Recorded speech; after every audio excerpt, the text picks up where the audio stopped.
Start. The criminal law adheres in general to the principle of proportionality in prescribing liability according to the culpability of each kind of criminal conduct.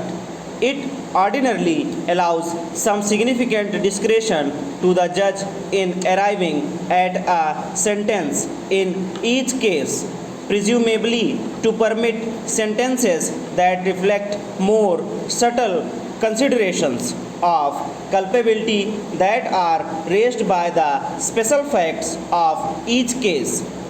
Judges, in essence, affirm that punishment ought always to fit the crime. Yet, in practice, sentences are determined largely by other considerations. Sometimes it is the correctional needs of the perpetrator that are offered to justify a sentence. Sometimes the desirability of keeping him out of circulation, and sometimes even the tragic results of his crime. Inevitably, these considerations cause a departure from just desert as the basis of the punishment and create cases of apparent injustice that are serious and widespread. Proportion between crime and punishment is a goal respected in principle and in spite of errant notions. It remains a strong influence in the determination of sentences.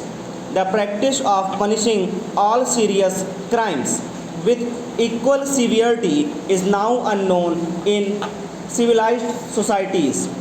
But such a radical departure from the principle of proportionality has disappeared from the law only in recent times. Even now, for a single grave infraction, drastic sentences are imposed. Anything less than a penalty of greatest severity for any serious crime is thought then to be a measure of toleration that is unwarranted and unwise, but in fact quite apart from those considerations that make punishment unjustifiable when it is out of proportion to the crime. Uniformly disproportionate punishment has some very desirable practical consequences. After giving due consideration to the facts and circumstances of each case, for deciding just and appropriate sentence to be awarded for an offense.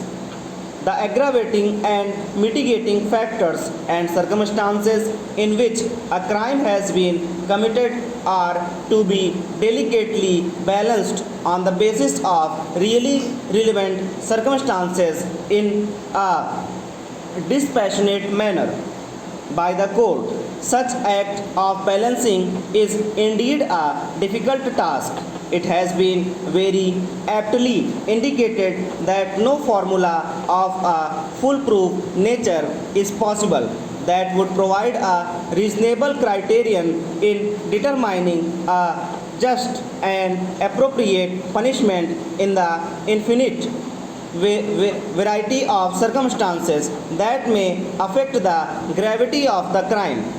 In the absence of any foolproof formula which may provide any basis for reasonable criteria to correctly assess various circumstances germane to the consideration of gravity of crime.